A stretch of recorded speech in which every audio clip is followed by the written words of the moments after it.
من الشيطان اللعين الرجيم. بسم الله الرحمن الرحيم. الحمد لله رب العالمين، ثم الصلاة والسلام على من بعث رحمة للعالمين، سيدي وحبيبي ونور قلبي، طب القلوب ودوائها وعافية الأبدان وشفائها ونور الأبصار وضيائها، أبي القاسم المصطفى محمد. اللهم صل على محمد وآل محمد وعلى أهل بيته الطيبين الطاهرين المعصومين الهاديين الذين أذهب الله عنهم الرجس وطهرهم تطهيرا. اللهم صل على محمد وآل محمد وعجل فرجهم.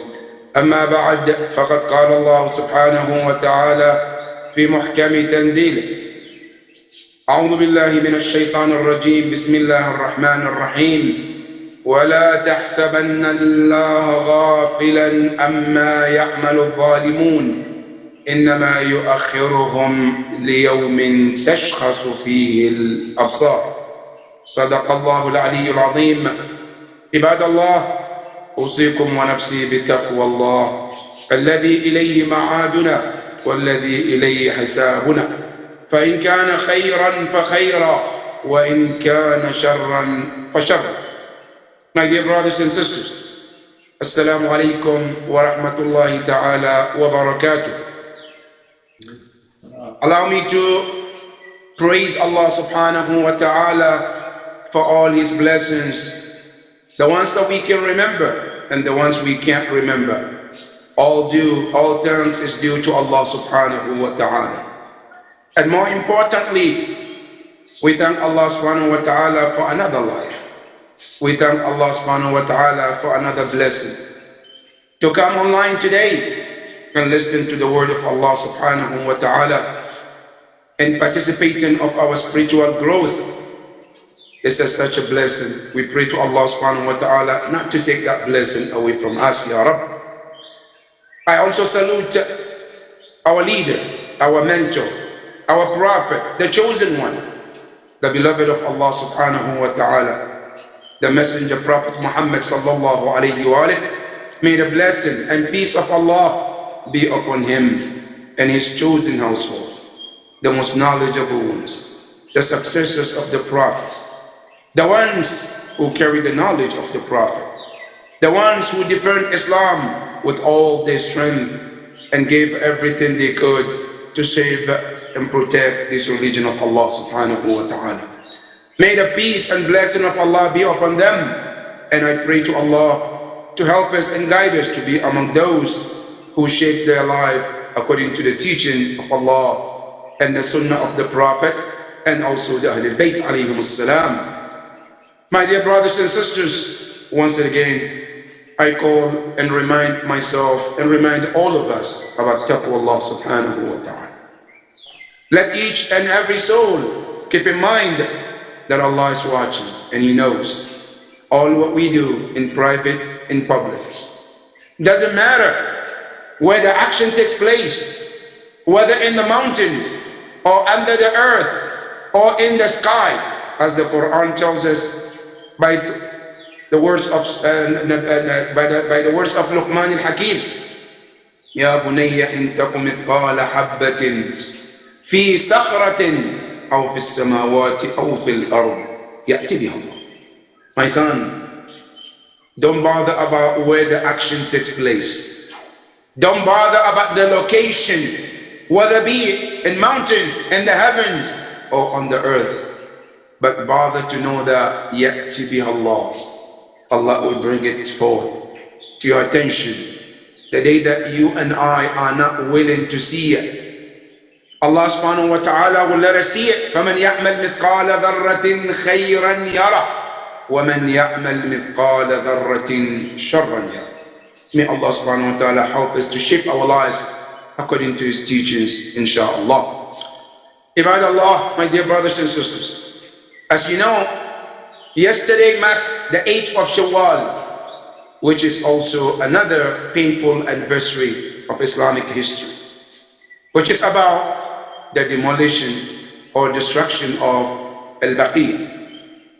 this great cemetery, the great graveyard, which was established by the Holy Prophet sallallahu alaihi wasallam. Today our khutbah will be talking about why this grave is such important, and why does this grave have to be concerned to us, and we have to make a voice about it until the graveyard is rebuilt again as it used to be. This Al-Baqi', as we know, is the name of this cemetery or graveyard next to the shrine of the Holy Prophet or Masjid al-Nabawi. This Al-Baqi' is known also as Jannat al-Baqi', the garden of Baqi'. It locates in the east of Medina, where the Holy Prophet sallallahu alaihi wasallam was the one who started to bury people in that grave. And whose people are we talking about? According to the historians, there is almost 7,000 companions buried in that graveyard. And most of them are great people, great examples for you and I. In order to give us an idea who are those in that grave, that it should matter to us, to let those government who are day in and day out oppressing those individuals that are buried there, and we owe them to speak on their behalf and make sure that that graveyard is rebuilt again. And inshallah it should, and it will be.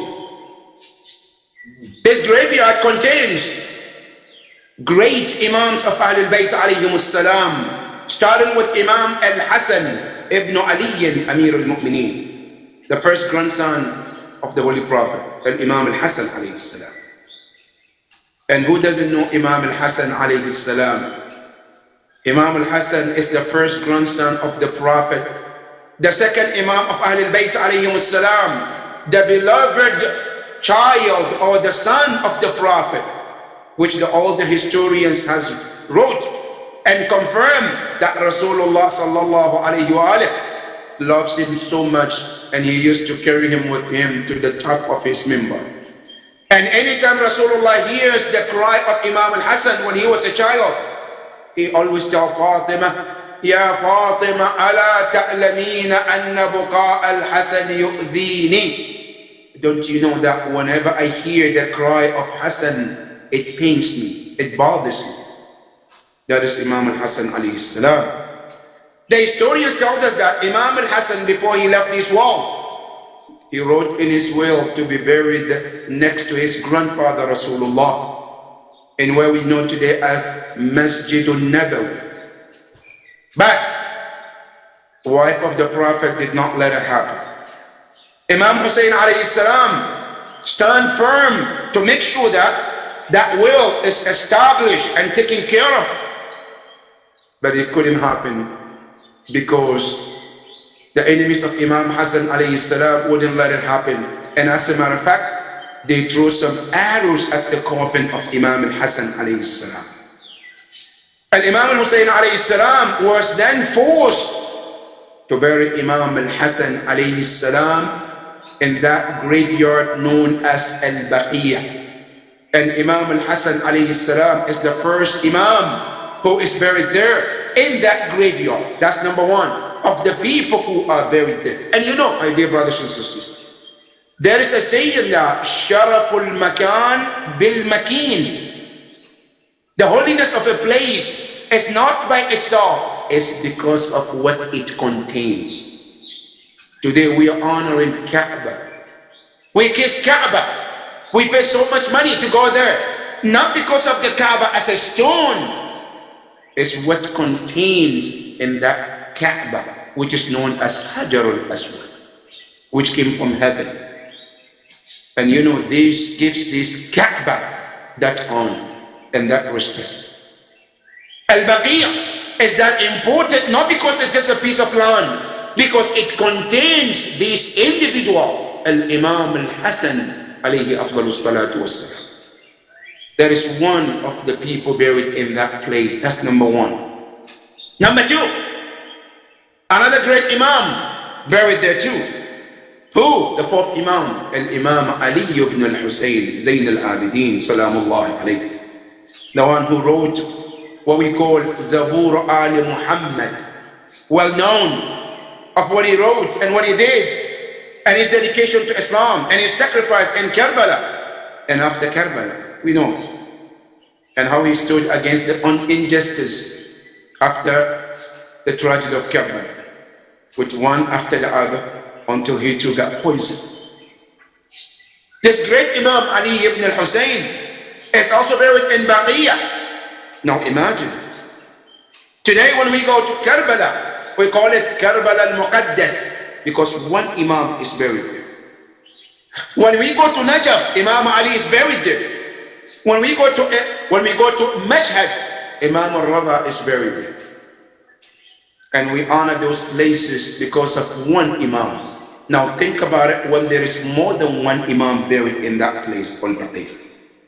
That is the second Imam buried there. Now the third Imam, who is also buried there, is Imam Muhammad al-Baqir al-Munnabiyyin, the great Imam, who the Rasulullah talks about him, الذي بقر العلم بقرا, who has split the knowledge to the deep part of it to tell you every details about anything you want to know. Who has been written about him in Torah and Bible that was sent to those great Prophet Musa and Prophet Isa alayhi salam, not the changed one. Because Rasulullah says, Al-Maktub fi Tawrat wal-Injil. That is how great this Imam is. He too is buried in Al-Baqiyah. That is Imam number 3. Imam number 4, Imam Ja'far al-Sadiq. Today we as Muslims, we always praise and we always feel proud of certain leaders like Imam Malik, like Imam Abu Hanifa, like Imam Hanbal, Imam Shafi'i. But did you ever stop to think who made them who they are? Who made them to become who they were? When you ask Abu Hanifa and Nu'man ibn Thabit, what does he say? لولا السنتان لهلك النعمان. This Abu Hanifa that we glorified and respect and follow his teachings, his teacher was Imam Ja'far al-Sadiq alayhi salam.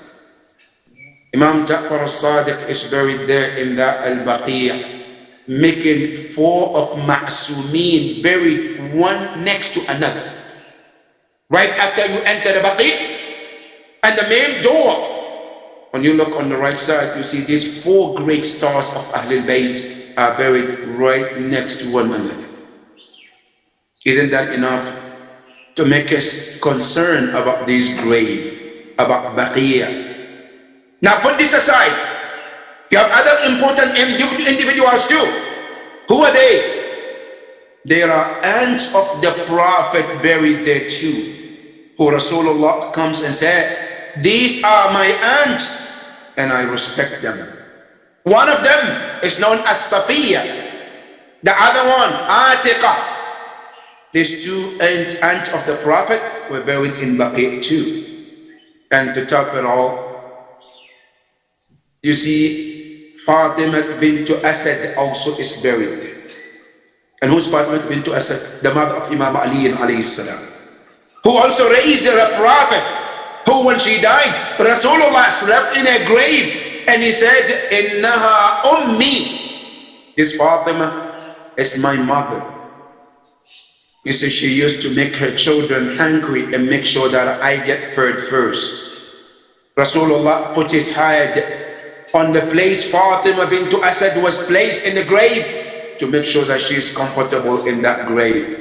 And to even make it even more, Rasulullah was the one who received her body and put her in that grave in Baqiyah. These great women are buried there too in Jannat al-Baqiyah. Not only that, some other relatives of the Prophet are buried there too.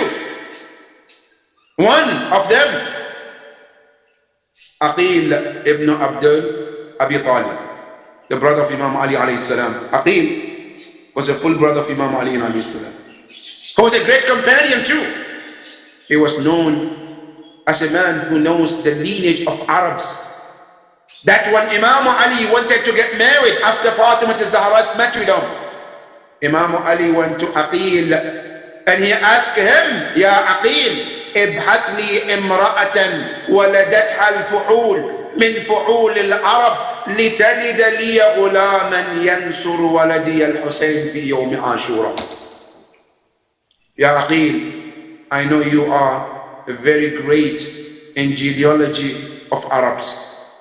You know that this lineage, and I want a woman who was born by the heroes and brave of Arabs, who can give me a child, who will also be a brave. And here I don't want to talk about this because that's not my topic.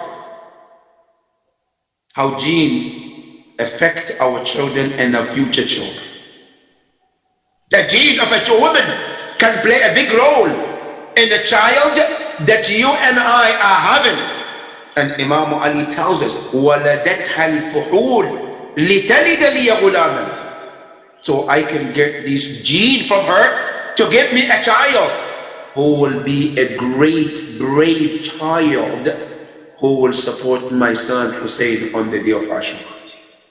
Then Aqil told Imam Ali alayhi salam, عليك بفاطمة الكلابية.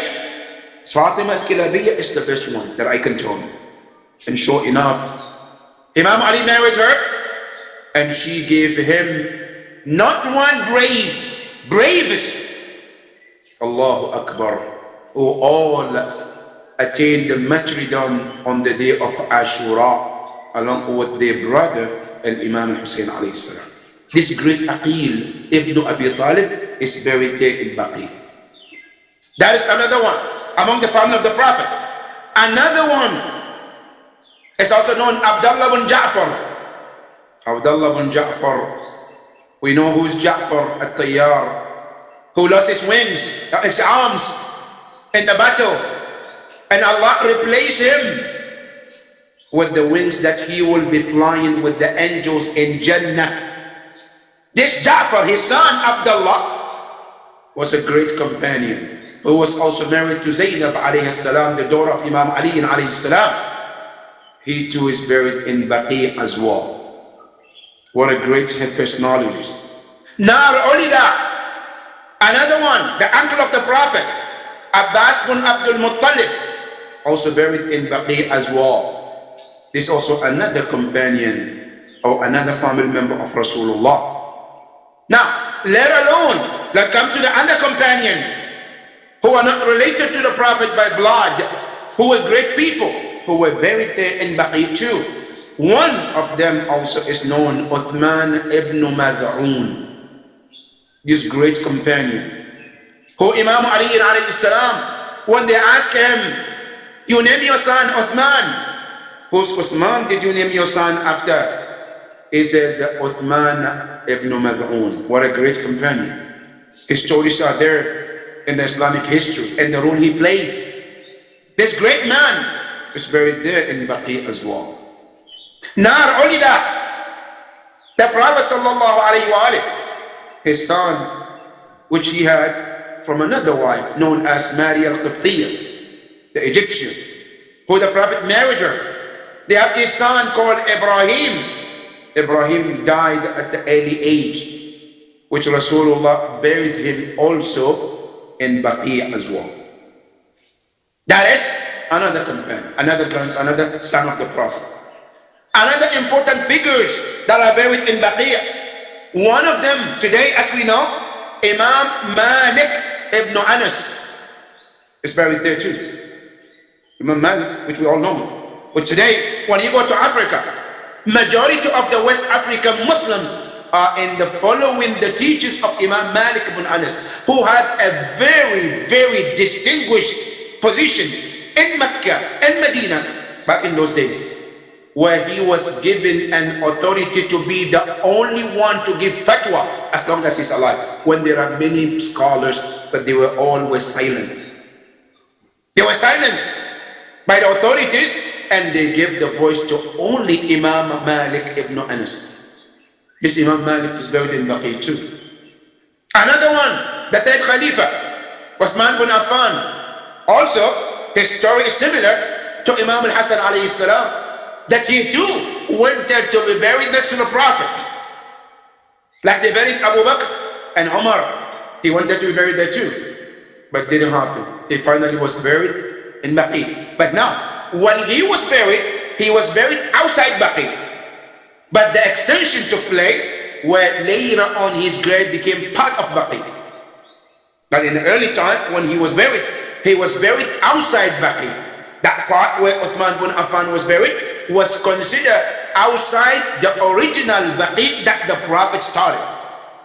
But with the extension, his grave became part of Baqi. Or whatever the case is, the third Khalif, Uthman bin Affan, was buried there too. That is another figure that are buried there. Now, the reason why it's very important, my dear brothers and sisters, that these people, and I'm talking about the Saudi regime, they vowed to destroy every Muslim heritage that they can find. If they were to be left, to be given that opportunity, I guarantee you they will demolish the grave of the Prophet too. But the reason they haven't done that, because they are afraid of the Muslim world. Why do I say that? Now let me give you some historical background, what they have done so far. Number one, you know there's a Jannat al-Mu'alla, another grave in Mecca, where Khadija was buried, where Abu Talib was buried, and other mu'mineen were buried. You know they demolished that too. Today when you go to Jannat al-Mu'alla in Mecca, it's flat. You cannot even tell who is who in that graveyard. And this is the job of the regime of the Saudi government. That's number one. Number two, important grave also in Jeddah. We all know Jeddah is called Jeddah, meaning grandmother, because our grandmother Hawa, the wife of Prophet Adam alayhi salam, was buried there. But today when you go there, you don't even see any sign that there is a woman in this great status has been buried in there. And they call the entire city Jeddah, Jeddah in her name. But there is nothing left for her, for the Muslims to go and say Fatiha on this great woman. That is one of the initiative of this regime. Number three, there is a house, Fatima al-Zahra, after the Prophet passed away. She asked Imam Ali to build for her. It's called Baytul Ahzan, the house of sorrow. That she used to go there and cry and mourn for the loss of her father. This house was kept after Fatima alayhi salam. Muslim will go there and sit there and seek the barakah of having a daughter like the daughter of the Prophet in that place. But do you know the regime of this government? They demolished that Baytul Ahzan. It's no more. Not only that, it's not about the grave. Even masajids were destroyed by this government. One of the masajid is known, Masjid Salman al-Farisi, was destroyed. The house of Rasulullah sallallahu alayhi wa alihi, where the Prophet lived, they demolished it. It's no more. Now, not only that, the house our sixth Imam Ja'far al-Sadiq alayhi salam, he used to live in Medina. And all this heritage that he left behind, the Saudi regime has demolished all of that. There is nothing was left for you and I to go and remember our heritage. And they call this shirk, haram. It's ideology. It shouldn't be. Why? Because that's what they believe. These are our heritage, not their heritage. It's our Muslims' heritage. And who gave them the right? Just because it happened in that part of the world, gives them the right to demolish and destroy and not allow the Muslims to come and pay their respect, to come and see them. Today when you go to Turkey, there are so many heritage that still observed, but they still protect. But this regime refused to do that. And this, yesterday, 8th of Shawwal, marks another anniversary of that destruction of Baqi. My dear brothers and sisters, you know one thing we have to understand. It is said When the world is not going to be destroyed by the oppressors, the world cannot be destroyed by the oppressors, but the world will be destroyed by the silence of those who are silent. When we become quiet and we watch this regime, that's what it does.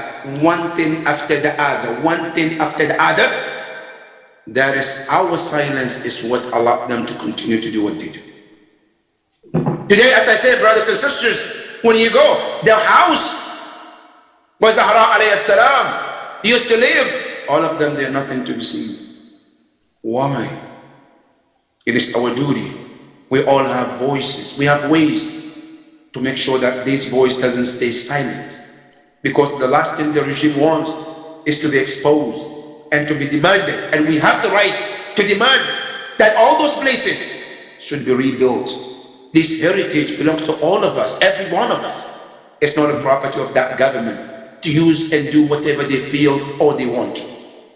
And until we still are alive, we will continue to voice against this injustice that is happening to those imams, those individuals. They deserve better than what it is right now. They deserve people to come there and pay their respect, and pray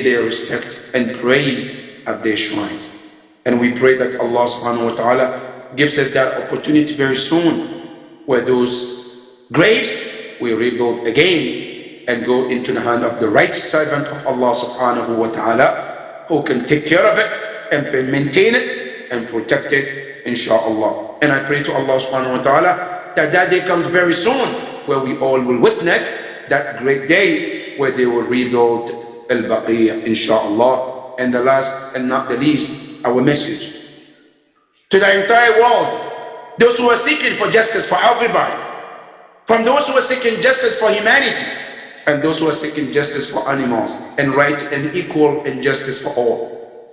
Our voice is to you all. Support us and help us to make our voice heard across the world, so that the Saudi government rebuild those places, not just because of us.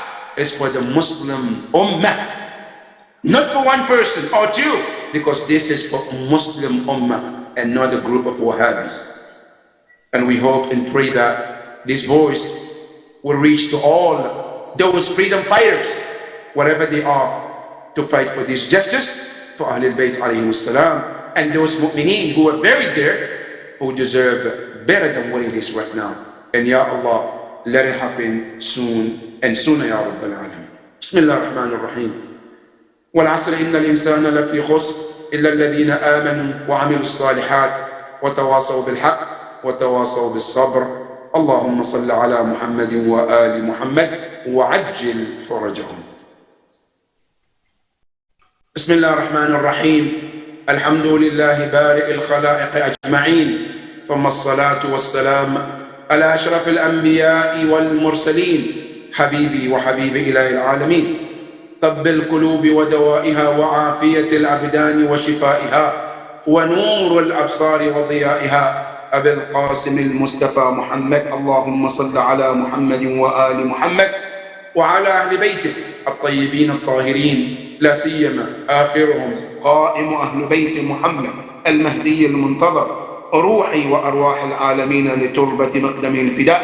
اللهم بهم نتولى ومن أعدائهم نتبرأ إلى قيام يوم الدين. أما بعد, my dear brothers and sisters, one of the events that needs to be talked about is about the Mazlumin, of those Palestinians that we continue to watch and see day in and day out. When you look the media, all you can see is heartbreaking. All you can see are those children who are buried under those buildings. All you can see, those women who are being gunned down or killed under buildings day in and day out. My dear brothers, where are the world? Where are the United Nations? Where are the human rights in the world? What are they doing?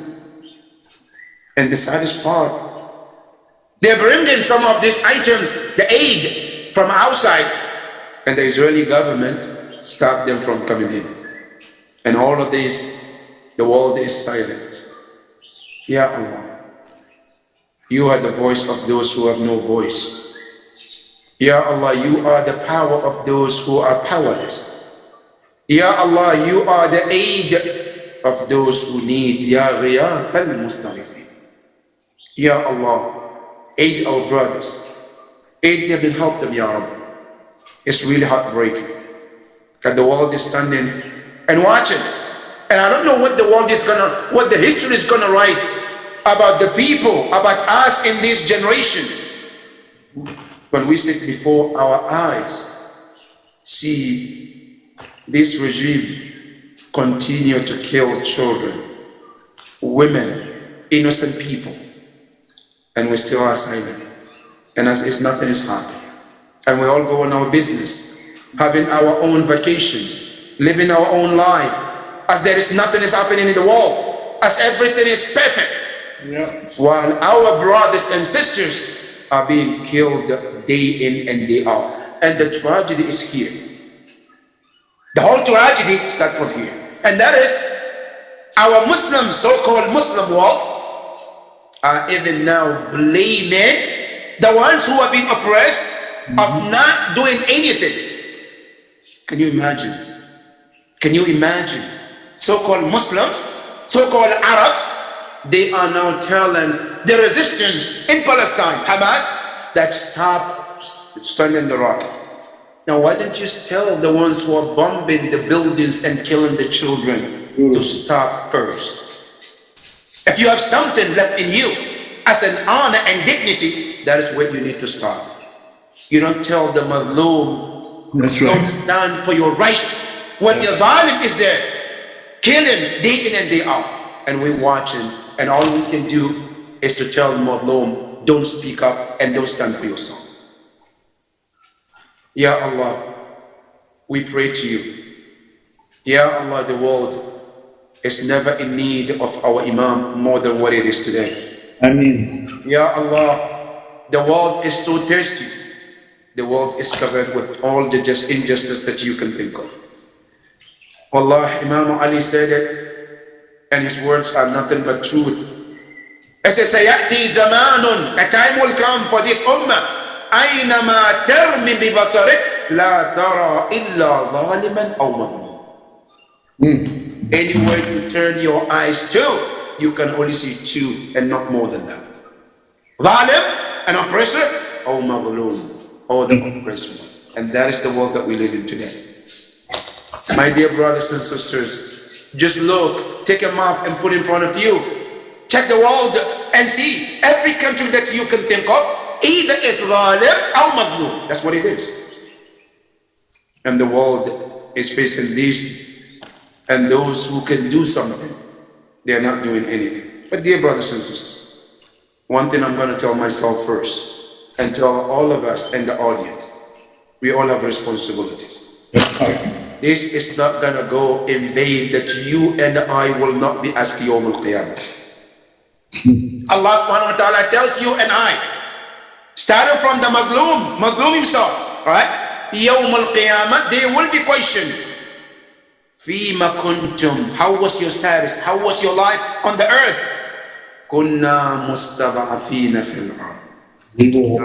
We're weakens. You know what Allah tells them?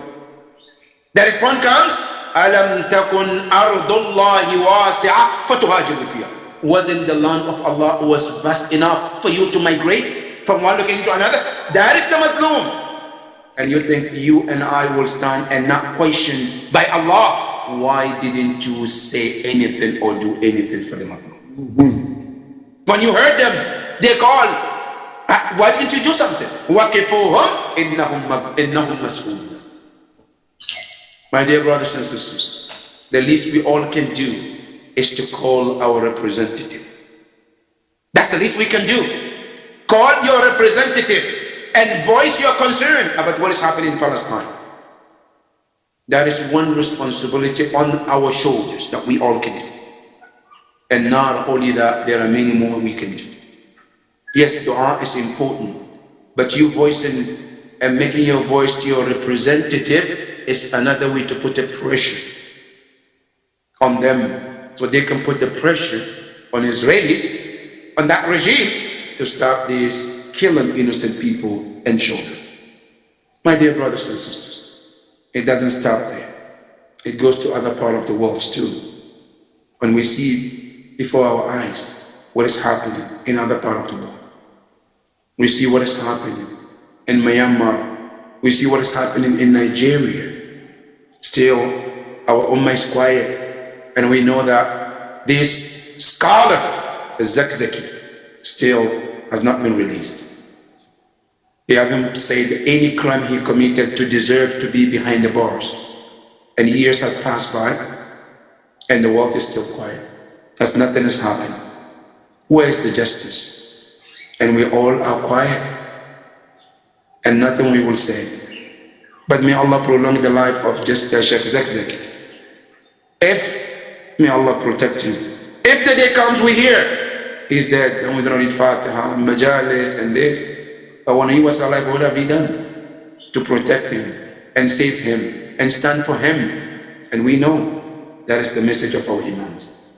Kuna lil-zalimi khasma wa lil-mazlumi awna. Our voice doesn't stop there, brothers and sisters. Our voice goes also in Yemen. What is happening? By the same Saudi regime, killing innocent children, women, and innocent people. Our voice goes to all of them. Our voice stands with them. We also go to any part of the world where there is any form of injustice. Ya Allah, we stand by those oppressed ones, and we stand against the injustice and the oppressors. Ya Allah, give us the power and the strength to do the right thing. And Ya Allah, help us to see the wrong thing and help us to stay away from it, Ya Rabbal Alamin. My dear brothers and sisters, the world is going through so much. The world needs your dua. Dua al-Faraj is the time. We keep repeating it along with our responsibilities. And I pray to Allah subhanahu wa ta'ala to help us to do so, Ya Rabbal Alameen. Bismillah ar-Rahman ar-Rahim. إذا جاء نصر الله والفتح ورأيت الناس يدخلون في دين الله أفواجا فسبح بحمد ربك واستغفره إنه كان توابا. صدق الله العلي العظيم. My dear brothers and sisters, with this we come to the end of our khutbah for today. We pray to Allah subhanahu wa ta'ala to protect our brothers and sisters, Ya Rabbi. Those who are sick, those who are going through difficulty, Ya Allah, make it easier for all of them. Ya Allah, to you we come, to you we turn our face and hands. Ya Allah, we ask you, our deceased marhumin and marhumat, be pleased with all of them. Ya Allah, we ask you, hasten the appearance of our Imam, إنك سميع مجيب الدعاء. وصلى الله على محمد وآل محمد. With this we come to the end of our khutbah. I pray to Allah subhanahu wa ta'ala to keep you all and your family safe and protected, inshaAllah. Until then,